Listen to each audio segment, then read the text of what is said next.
Hello, today I'm going to show you how to do the corner to corner Graphgan. With this tutorial you're going to learn how to change colors and what kind of pattern to look for. These are two things that they're going to tell you everything you need to know. First, what we're going to get started with is a regular corner to corner Graphgan. I'm going to do probably 3 rows of one color, and then I'm going to show you how to switch colors in the middle of the other row, or the next row, the 4th row. So I'm going to go ahead and get my 3 rows done, and then I'll meet you back here. Okay, for the second part of this video, we're going to do the changing colors. I'm going to do 2 squares in the pink instead of the teal, which is what I'll work with now. I'm going to show you how to change colors here real quick. This is pretty simple. You just do 2 double crochet like you normally would. So there is 2. And we're going to start our 3rd one and leave it half off. So we're going to have 2 loops on our hook right here. I'm just going to kind of fold that down so that you can see a little better. And I'm going to grab my pink yarn here and leave a pretty good size tail. Loop that around there and pull it through both of those. Now I'm just going to tie a knot here, just so those don't come undone. You're not going to see the knot or anything, but just so that they don't come undone, we're going to go ahead and do that. This is one of the 2 kinds of changing that I'm going to show you.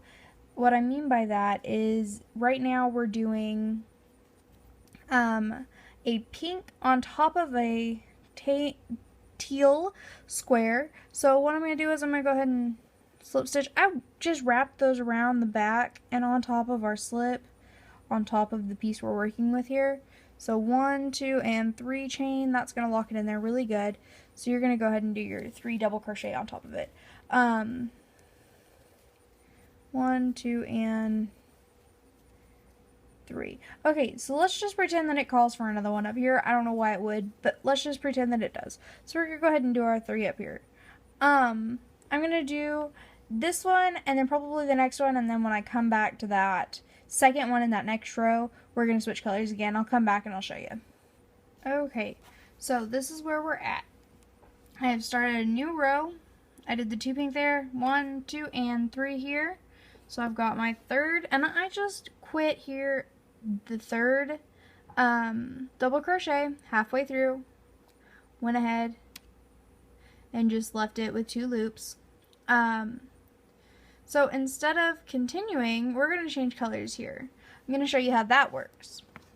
So this is that second kind of switch off that I was talking about. Just going to loop that in there. Okay. Now, I'm not going to tie this one because this piece is not important to me. If you were really working on it, you'd tie it, okay? So you just tied that. Now, you're going to go up here and work teal on teal. See what I mean? You're going to put a new teal square on top of this teal square. So instead of pulling both of those up there, because you can't really pull both of those up there, you're just going to pull this teal one up here, because it's the only one you can hide. And you want to hide them as easy as possible, right? Right. So we're just going to go ahead and 1, 2, 3, and then our 3 double crochet. So, this is just like normal. Now, I'm going to leave that just like that. This piece, this tail right here, I'm just going to trim it off. Okay, so what we are going to do now is we are going to sew this bad boy right into the rest of them. Uh-oh, that didn't turn out well. We're going to sew this little guy. Good grief, not wanting to work with me. This string right here, we're just going to tie him into the ends. So what I'm going to do is I'm going to go right in here, this one right here, this little loop right here, we just did. And now I'm going to come down here to these guys, because they're kind of a thicker bunch and they can hide it a little better. And I'm just going to pull it through here once. Oops. And normally, well, I'm going to anyway, but rethread my needle because it came undone. I don't ever use this needle. I don't know why I am now. I'm going to go ahead and just plop down in here. Right there like that. And you can see him. Just going to push it through, pull through, and trim that little guy off because he's sewn in there pretty well now. Normally I'd cut that closer, but I can't see it. So, that's how you change colors. Those are the main two different color changes you're going to do in this.